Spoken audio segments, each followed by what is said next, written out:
அண்மைச் செய்தியாக பார்த்து வருகிறோம். புரட்சி தலைவர், புரட்சி தலைவி அம்மா ஆகிய இருவரும் தலைவர்களின் நல்லாட்சியோடு கழக ஆட்சி மலர்வது நிச்சயம் எனவும் திமுகவின் பித்தலாட்ட நாடகம் ஒருபோதும் ஈடுபடாது என்றும் எதிர்க்கட்சி தலைவர் எடப்பாடி கே பழனிசாமி தெரிவித்துள்ளார். இது குறித்த கூடுதல் விவரங்களை தலைமை செய்தியாளர் ஜெயக்குமார் வழங்க கேட்கலாம். வணக்கம் ஜெயக்குமார், கூடுதல் விவரங்களை வழங்கலாம். வணக்கம் அபிஷேக்.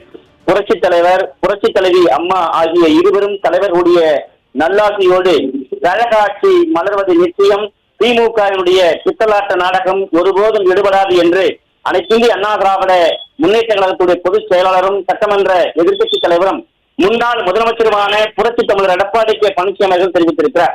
அவர் விடுத்திருக்கக்கூடிய அறிக்கையில் தமிழ்நாடு சட்டமன்ற பொதுத் தேர்தல் 23/4/2026 அன்று நடந்து முடிந்துள்ள நிலையில் கருத்து கணிப்பு என்ற பெயரில் பொய் தகவல்களை பரப்பி தமிழக மக்களையும் நம் கழக தொண்டர்களையும் திசை திருப்பும் வேலையை தில்லுமுள்ளு முன்னேற்ற கழகத்தினர் திட்டமிட்டு செய்து வருகின்றனர் என்று குற்றம் சாட்டியிருக்கிறார்.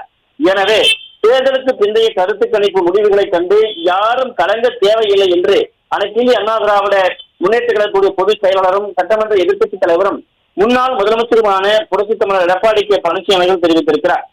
மேலும் அனைத்திந்திய அண்ணா திராவிட முன்னேற்ற கழகத்தை தோற்றுவித்த பொன்மனச்செம்மல் புரட்சி தலைவர் பாரத ரத்னா எம்ஜிஆர் கழகத்துடைய இரும்பு கோட்டையாக மாற்றிய இதய தெய்வம் புரட்சி தலைவி அம்மா ஆகிய இருவரும் காவல் தெய்வங்கள் நம்மை காத்துக் கொண்டிருக்கிறார்கள் என்று தெரிவித்திருக்கிறார். ஆகவே நமக்கு எதிரான கருத்து கணிப்புகளை கண்டு யாரும் மனம் தளர வேண்டாம். கருத்து கணிப்புகள் அப்படியே நடந்ததாக வரலாறு கிடையாது. எல்லா கருத்து கணிப்புகளையும் உடைத்து அனைத்திந்திய அண்ணா திராவிட முன்னேற்ற கழகம் இதுவரை ஆட்சி அமைத்திருக்கிறது என்று தெரிவித்திருக்கிறார். 2006 முதல் 2011 வரையிலான மைனாரிட்டி திமுக ஆட்சியை முடிவுக்கு கொண்டுவர 2011 ஏப்ரல் மாதம் 13ஆம் தேதி சட்டமன்ற பொது தேர்தல் நடைபெற்றது. அச்சமயம் சில கருத்து கணிப்புகள் திமுக ஆட்சி தொடரும் என்றது. சில கருத்து கணிப்புகள் மட்டுமே அனைத்திந்திய அண்ணா திராவிட முன்னேற்ற கழகம் வெற்றி பெற வாய்ப்புள்ளதாக தெரிவித்தன. அது குறித்து புரட்சி தலைவி அம்மா அவர்களிடம் ஊடகங்கள் கேள்வி கேட்டபோது 218 தொகுதிகளில் குறையாமல் அனைத்திந்திய அண்ணா திராவிட முன்னேற்ற கழகம் வெற்றி பெறுவோம் என்று தெரிவித்தார். உறுதிபட தெரிவித்தார். சொன்னபடியே அனைத்திந்திய அண்ணா திராவிட முன்னேற்ற கழகத்துடைய கூட்டணி 203 இடங்களில் வென்று புரட்சி தலைவி அம்மா அவர்கள் மீண்டும் ஆட்சியில் அமைந்தார்கள். அந்த தேர்தலில் திமுக 23 தொகுதிகளை மட்டுமே பெற்று எதிர்க்கட்சி அந்தஸ்து கூட கிடைக்க பெறாமல் அதல பாதாளத்திற்கு தள்ளப்பட்டது என்று அனைத்திந்திய அண்ணா திராவிட முன்னேற்ற கழகத்துடைய பொதுச் செயலாளர் புரட்சி தமிழர் எடப்பாடி கே பழனிசாமி அவர்கள் தெரிவித்திருக்கிறார். 2016 அதே போன்று கருத்து கணிப்பு சொல்லப்பட்டது. அதை பொய்யாக்கி மீண்டும் அனைத்திந்திய அண்ணா திராவிட முன்னேற்ற கழகம் ஆட்சி அமைத்தது. இதுதான் வரலாறு என்று தெரிவித்துள்ளார். ஒவ்வொரு தேர்தலின் போதும் கருத்து கணிப்புகளை உடைத்திருந்து நீர் கொண்டு எழுவதுதான் நம் கழகத்தினுடைய தனித்தன்மை.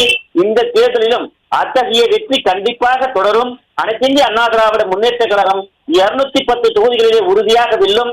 கழகம் தனிப்பெரும்பான்மையோடு ஆட்சி அமைக்கும் என்று அனைத்திந்திய அண்ணா திராவிட முன்னேற்ற கழகத்துடைய பொதுச் செயலாளரும் சட்டமன்ற எதிர்க்கட்சி தலைவரும் முன்னாள் முதலமைச்சருமான புரட்சி தமிழர் எடப்பாடி கே பழனிசாமி தெரிவித்திருக்கிறார். அதே நேரம் தோற்க போகிறோம் என்பது ஸ்டாலினுக்கு தெரிந்துவிட்டது. எனவே இப்படியான கருத்து கணிப்புகளை திட்டமிட்டு வெளியிடுவதற்கு பின்னணியில் சூழ்ச்சி இருப்பதற்கு வாய்ப்பு உண்டு என்று தெரிவித்திருக்கிறார்.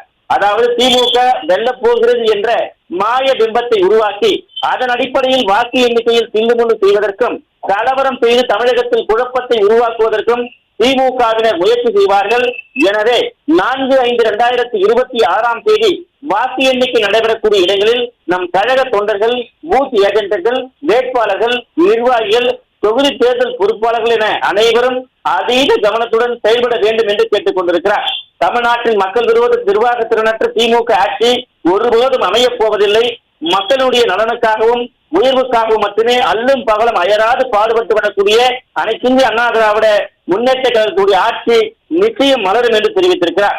நாளை நமதே, தமிழ்நாடு நமதே, மக்களை காப்போம், திமுகவினரிடமிருந்து தமிழகத்தை மீட்போம், அதிமுக விண்ணில் நல்லாட்சி தம்மில், நன்றி வணக்கம் என்று அனைத்திந்திய அண்ணா திராவிட முன்னேற்ற கழகத்துடைய பொதுச் செயலாளரும் சட்டமன்ற எதிர்க்கட்சி தலைவரும் முன்னாள் முதலமைச்சருமான புரட்சி தமிழர் எடப்பாடி கே பழனிசாமி அவர்கள் தெரிவித்திருக்கக்கூடிய அறிக்கையிலே தெரிவித்திருப்பது குறிப்பிடத்தக்கது. அபிஷேக், விவரங்களுக்கு நன்றி ஜெயக்குமார்.